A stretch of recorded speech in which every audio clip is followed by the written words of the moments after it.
Girls talk की series में एक और वीडियो लेके आ गई हूँ जो कि बहुत ही ज्यादा इन्फॉर्मेटिव है। ये सारे वीडियोस ना आप लोगों के क्वेश्चन के ऊपर ही बेस्ड होते हैं। मुझे बहुत सारे मेल्स और कमेंट्स आए कि आप अपनी बॉडी पार्ट्स के बारे में ये चीज और वो चीज जानना चाहते हो, तो मैंने सोचा चलो एक कंपाइल करते हैं आपके सारे क्वेश्चंस को और वीडियो बनाते हैं। बहुत इंटरेस्टिंग इन्फॉर्मेटिव वीडियो होने वाली है, पूरा देखोगे तो इन्फॉर्मेशन लेकर जाओगे। आप देख रहे हो बी नेचुरल, मैं हूँ रेखा। बात करते हैं गर्ल्स टॉक के बारे में। Let's get started. छोटी छोटी शॉर्ट्स की वीडियोस देखना अगर आपको पसंद है तो मेरा नया चैनल है, उसको सब्सक्राइब कीजिएगा। उसका लिंक पिन कमेंट और डिस्क्रिप्शन बॉक्स में दे रखा है। तो सवाल नंबर 1 से शुरू करते हैं। तो मेरी व्यूअर ने क्वेश्चन किया कि हमारी वजाना पे हेयर क्यों होते हैं। बहुत सिंपल बेसिक सवाल है, आपको पता है क्यों होते हैं? कमेंट करके बताना जरा। जब हम पैदा होते हैं तब तो हमारे बाल होते ही नहीं है हमारे इंटीमेट बॉडी पार्ट्स पे, लेकिन जैसे ही हम टीन एजर की श्रेणी में आते हैं जिसे किशोर अवस्था कहते हैं, हमारे प्यूबिक हेयर ग्रो करना स्टार्ट कर देते हैं। हमारे बगलों में, हमारे इंटीमेट बॉडी पार्ट्स में, हर जगह बाल आना स्टार्ट हो जाते हैं। क्यों होते हैं ऐसा? क्योंकि प्यूबर्टी की एज आने तक हमारी बॉडी हार्मोन्स को स्टिमुलेट कर देती है, जिसकी वजह से हमारे सारे इंटीमेट बॉडी पार्ट में हेयर की ग्रोथ हो जाती है और ये हमारी बॉडी को प्रोटेक्शन प्रोवाइड करते हैं। आम भाषा में बोलूं तो आप इसको बोल सकते हो हमारी इंटीमेट बॉडी पार्ट्स का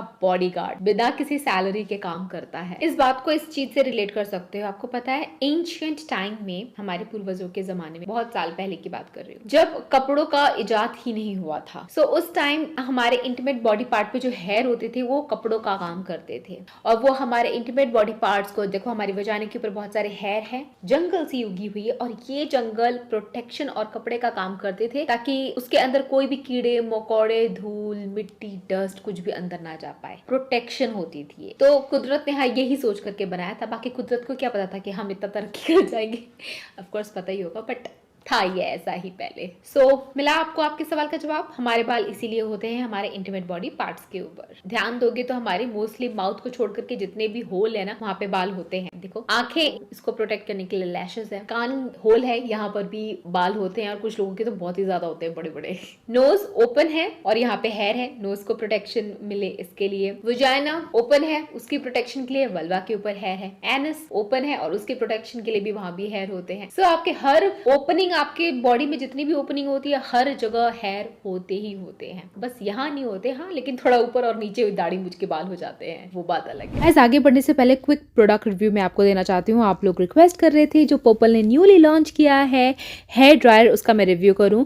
गाइज, मैं आपको हीट एप्लीकेशन लगाने से मना करती हूँ, लेकिन ये वाला लगाने के लिए मैं आपको रेकमेंड करूंगी क्योंकि ये आपके बालों को डैमेज नहीं करेगा, क्योंकि इसकी जो हीट है ना वो बहुत ज्यादा गर्म नहीं होगी, इसको आप कंट्रोल कर पाओगे, मल्टीपल स्पीड होगी इसके अंदर। ये है पर्पल का Glitz professional 1 step portable hair dryer, जो बहुत ही अच्छा हेयर एप्लीकेशन है, हेयर ड्राई करता है, easy to use, reduce sound है इसके पीछे की आप जो कॉर्ड देख रहे हो ये इजीली 360 डिग्री मूव हो जाती है, बहुत ज्यादा स्मॉल और पोर्टेबल है। आप अपने बालों को कहीं भी किसी भी टाइम स्टाइल कर सकते हो, इसको बाहर लेके जा सकते हो। साइज में बहुत छोटा है, पैकेजिंग लग्जूरियस ही है, and guys it has high air flow volume to dry much quick. इसका स्मार्ट हीट कंट्रोल है जो आपके बालों को प्रोटेक्ट करता है हीट डैमेज से। शैम्पू के बाद जब बाल गीले होते हैं, फटाफट से आपको ब्लो ड्राई करना है तो आप इसको यूज करके ब्लो ड्राई कर सकते हो। और इससे जब ब्लो ड्राई करते हैं तो स्ट्रेटनिंग वाला इफेक्ट आता है आपके बालों में। ऐसा लगता है कि आपने पार्लर से स्ट्रेटनिंग कराई है, बट ऐसा है नहीं है। इसका लिंक वीडियो के नीचे डिस्क्रिप्शन बॉक्स में दे रखा है। ये 1 साल की वारंटी के साथ आता है। अगर कुछ डिफेक्टिव पीस निकले या कुछ प्रॉब्लम हो तो आप इसको एक्सचेंज भी करा सकते हो।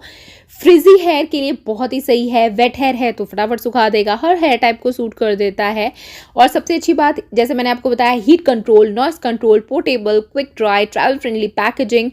आप डेफिनेटली इसको चेकआउट कीजिएगा। I have given link in the description box. Currently 10% off चल रहा है, plus extra 10% off once you try coupon code. So guys, what are you waiting for? Go and shop.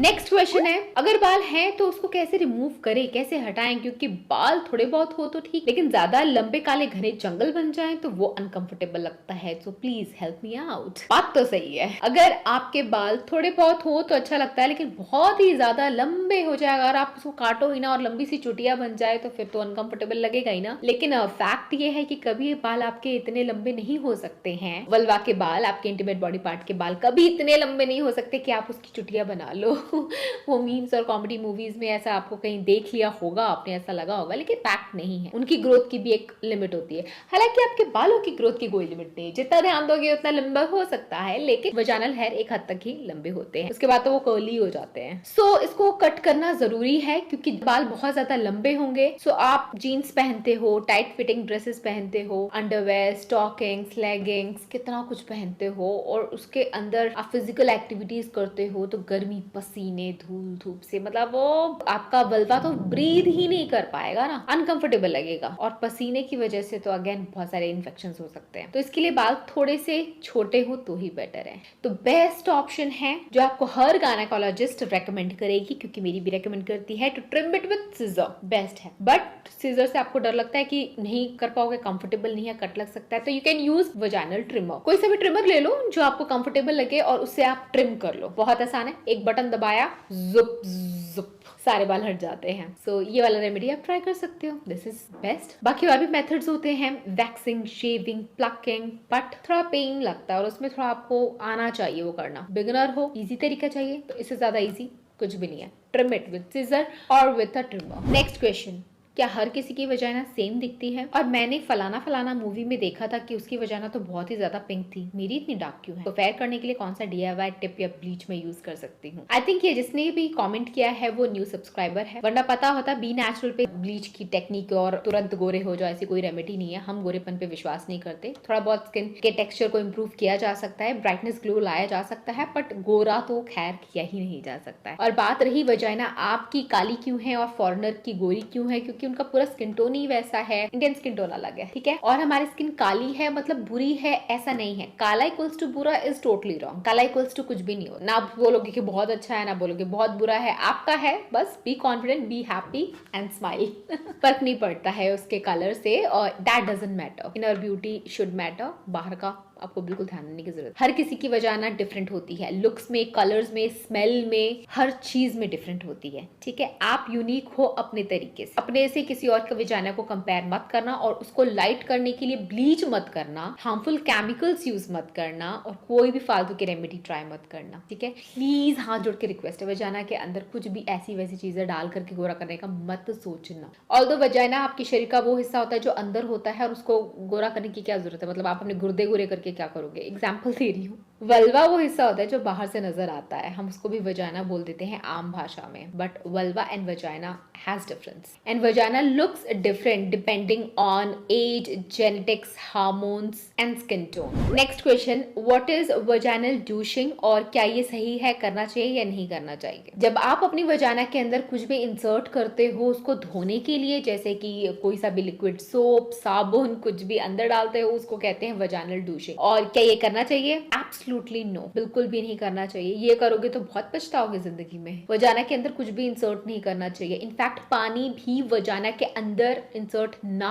करें, उंगली भी अंदर इंसर्ट ना करें। हाँ, मास्टरबेशन एंड उन सब चीज की बात नहीं कर रही, मैं नॉर्मली उसके टेक केयर करने की बात कर रही हूँ। जब आप ध्यान देते हो, पानी भी आपको नहीं डालना होता है, क्योंकि हमारी वजाना के अंदर गुड और बैड बैक्टीरियाज होते हैं। गुड बैक्टीरियाज बहुत जरूरी है ताकि हमें कोई इन्फेक्शन वगैरह ना हो पाए, लेकिन जब आप उसके अंदर कोई लिक्विड, सोप, पानी वगैरह डालते हो तो गुड बैक्टीरिया किल हो सकते हैं, जिसकी वजह से बैड बैक्टीरिया बढ़ सकते हैं और आपको इन्फेक्शन, एलर्जीज की प्रॉब्लम हो सकती है। तो वजाना का जो हेल्दी pH लेवल होता है उसको मेंटेन करके रखना बहुत जरूरी है। इसके लिए डोंट डू डूशिंग। और आप मानोगे नहीं, मैंने इंटरनेट पे देखा, लोग ऐसी भी बातें बोलते हैं कि अगर आपको वजाना में इन्फेक्शन हो गया है तो भैंस को देने वाली जो सुई होती है उस सुई के अंदर नीम का पानी डाल दो और उसको सीधा स्प्रे कर दो वजाना के अंदर, आपकी एलर्जी, इन्फेक्शन दूर हो जाएगी। Guys, don't follow this, ever never follow this. Ayurvedic remedies के नाम पे कुछ भी करने मत लग जाओ। नीम का पानी अच्छा होता है, पी लो, सर पे लगा लो, लेकिन वजाना के अंदर नीम का पानी ना ही लगाओ, ठीक है। ना नीम, ना एसेंशियल ऑयल, ना इनो, ना साबुन, कुछ भी मत लगाओ। मानोगे तो फायदे में रहोगे, नहीं मानोगे तो बहुत पछताओगे।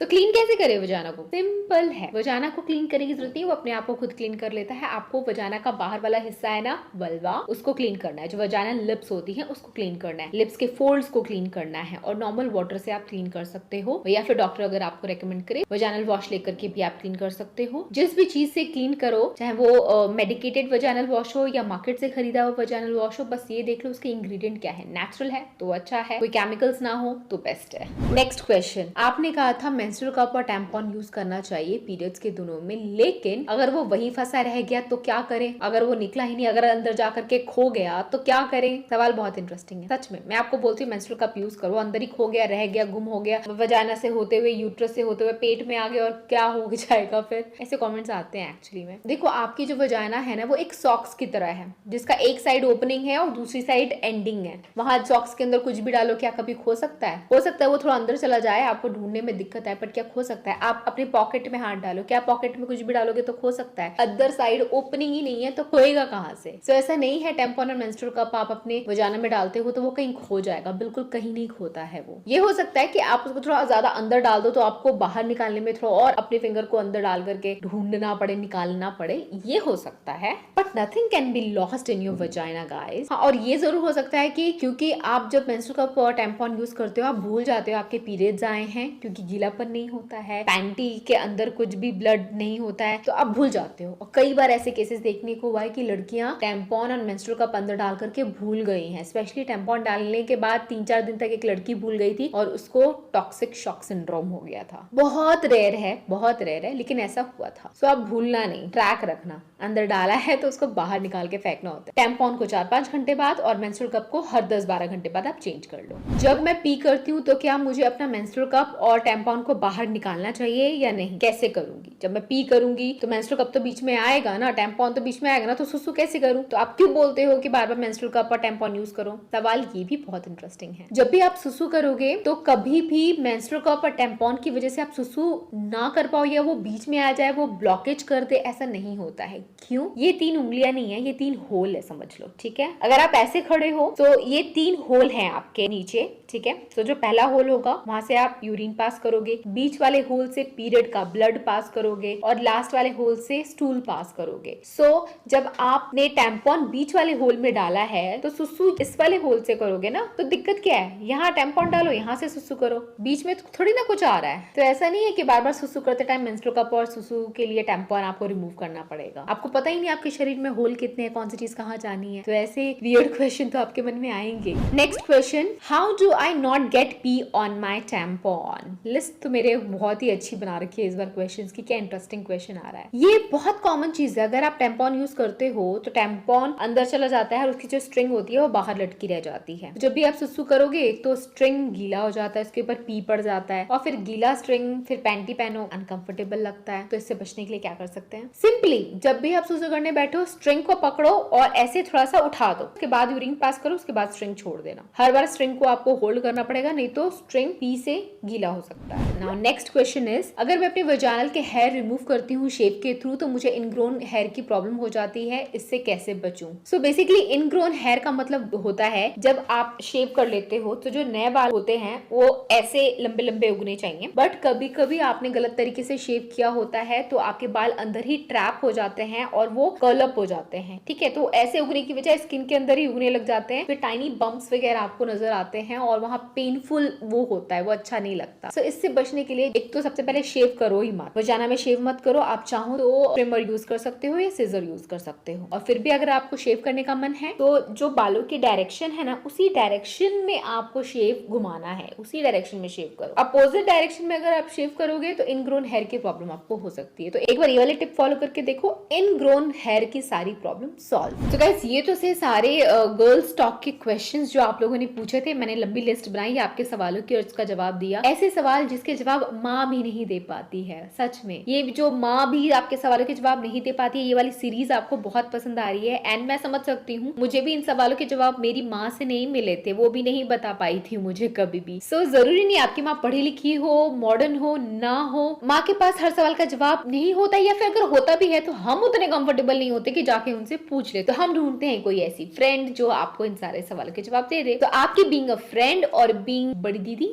जो भी आप मुझे कहना चाहो, मैं आपके सारे सवालों के जवाब दे देती हूँ। माँ नहीं जवाब दे पा रही तो क्या हुआ, मैं हूं ना, माँ के साथ बैठ करके ये वीडियो देखो, उनको भी पता चलेगा, आपको भी पता चलेगा। माँ और बेटी के बीच में कम्युनिकेशन गैप नहीं होना चाहिए, हर टॉपिक के बारे में बात करना चाहिए। आज की डेट में मैं अपनी माँ से हर बात शेयर कर लेती हूँ, everything. She is like my best buddy, I share everything with her and she is very comfortable. I made her comfortable, so you can also make your mother comfortable, कि आप इन अनकंफर्टेबल टॉपिक्स के ऊपर उनके साथ discussion कर पाओ। So guys, और भी कुछ सवाल हो आपके तो प्लीज कमेंट करो, मेल करो, मुझे अच्छा लगता है आपके सवालों के जवाब देना। छोटी शॉर्ट वीडियोस के लिए रेखा शर्मा को सब्सक्राइब कीजिएगा। एंड मेरा लाइफस्टाइल व्लॉग प्रेगनेंसी जर्नी देखनी है तो मिस्टर एंड मिसेस प्रिंस मेरा व्लॉग चैनल है, don't forget to subscribe that, link in the pin comment और in the description box. I will catch you again, till then bye guys.